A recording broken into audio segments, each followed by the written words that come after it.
আসসালামু আলাইকুম। সম্মানিত শ্রোতা বন্ধুরা, আপনাদের সম্মুখে গুরুত্বপূর্ণ আলোচনা নিয়ে আসছেন হযরত মাওলানা শেখ মাইনুদ্দিন আনসারী ফুলপুরি সাহেব। হযরত মাওলানা শেখ মাইনুদ্দিন আনসারী ফুলপুরি সাহেব।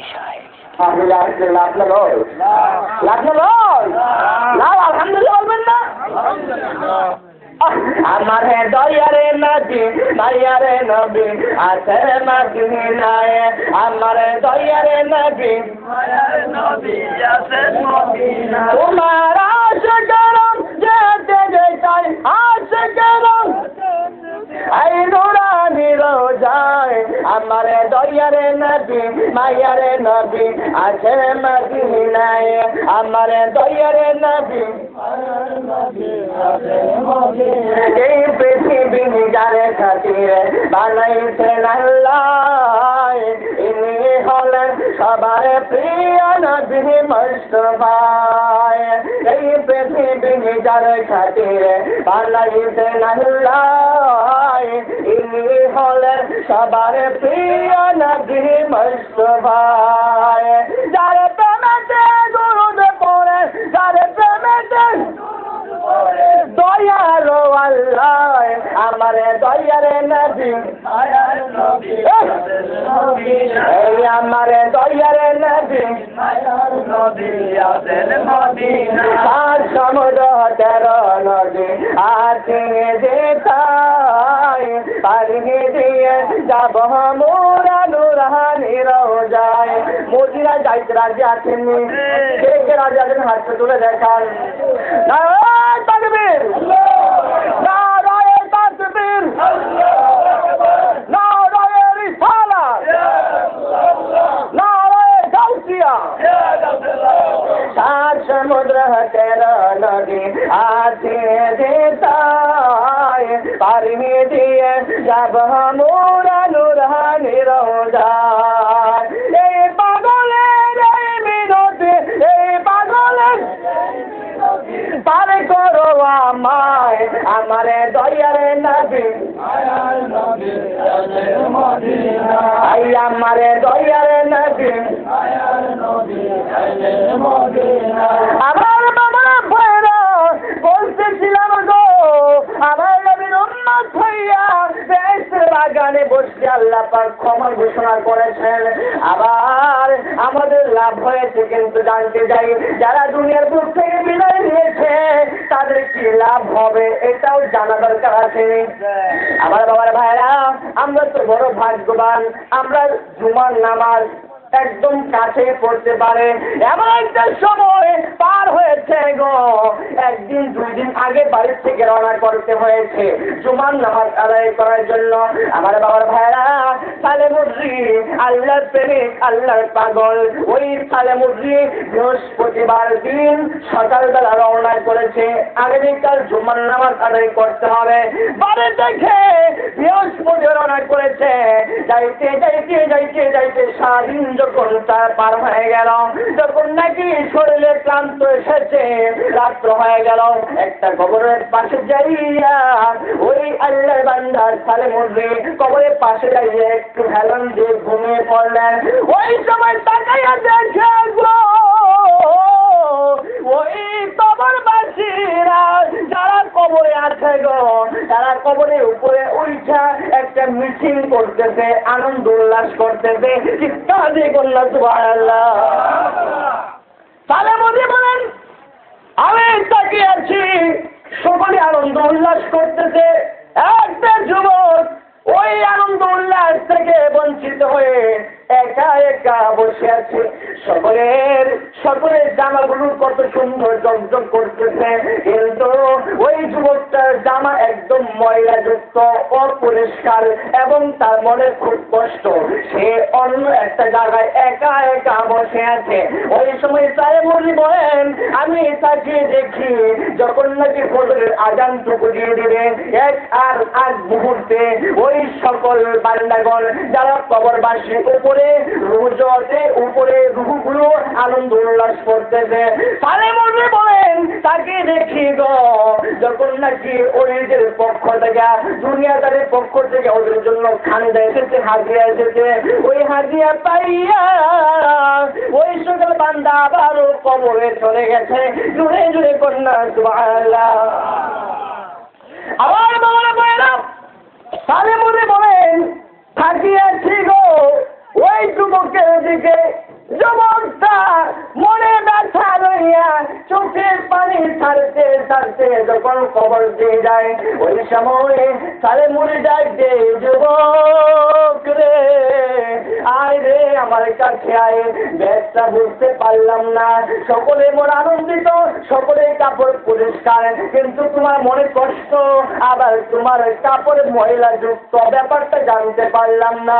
সকলে আনন্দিত হইয়া কবরে চলে যায়, তুমি চোখের পানি ছাড়তে ছাড়তে কেন কবরে যাইতে?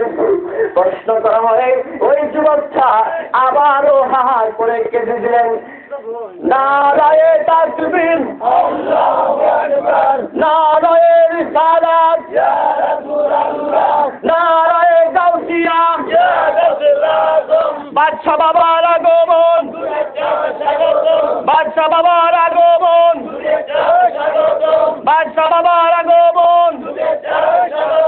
গরুয়াপাড়া পক্ষ থেকে, গরুয়াপাড়া পক্ষ থেকে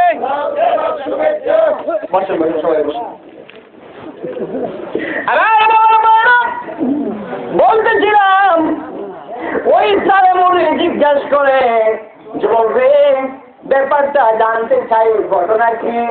ওই যুবক ডাকতেছেন, ও আল্লাহর বান্দা, আমি আপনার কাছে সম্পূর্ণ ঘটনা করে বলেছি। আপনি তো অবশ্যই দেখেছেন সকলের কাছে খান্দা এসেছে, হাজিয়া এসেছে, কিন্তু আমার দুর্ভাগ্য আমার কাছে তো কোনো হাজিয়া আসে নাই। তখন ওই সালের মধ্যে জিজ্ঞাসা করেছে, সকল ঘটনা জিজ্ঞাসা করার পরে ওই যুবক দেখে, ও সালে মুরলি আমি কেন কান্দি শোনেন, পাগল আমার মা দুঃখী হজ করতে যখন গিয়েছে, হজ করতে যাওয়ার কালে আমি যুবক দুনিয়ার থেকে বিদায় হয়ে গেলে আমার মা আমাকে করে কবর দিয়ে গিয়েছিল, কিন্তু আমার মা হজ থেকে গিয়ে আরেকটি বিবাহ বসেছে, আর দুনিয়ার ভূত আসে পরে আমাকে ভুলে গিয়েছে, কিন্তু আমি যে কবর এসেছি এই পর্যন্ত কোনো হাজিয়া পাইলাম না, এই জন্য এটা নিয়ে আমি অনেক কষ্টে আছি। তাহলে মধ্যে বলেন, আমি জিজ্ঞাসা করলাম ওই যুবককে, তোমার বাড়ির ঠিকানাটা বলতে পারবা কিনা? ওই যুবক বলে, ও আল্লাহর নবী, ও সালে মুরলি গো, অবশ্যই বলতে পারবো। তাহলে মধ্যে বলেন, ঠিক আছে তোমার ঠিকানাটা বলো। ওই যুবককে বলে, হুজুর গো আমাদের বাড়ি অমুক জায়গায়, অর্থাৎ সম্পূর্ণ ঠিকানা যখন নাকি সালে মুরলিকে দিয়ে দিল, ওই সালে মুরলি জুমার নামাজ আদায় করে যখন বাড়িতে গিয়েছিলেন, বাড়িতে যাইয়া তারা করতে করতে করতে করতে ওই যুবকের বাড়িটা পাইল।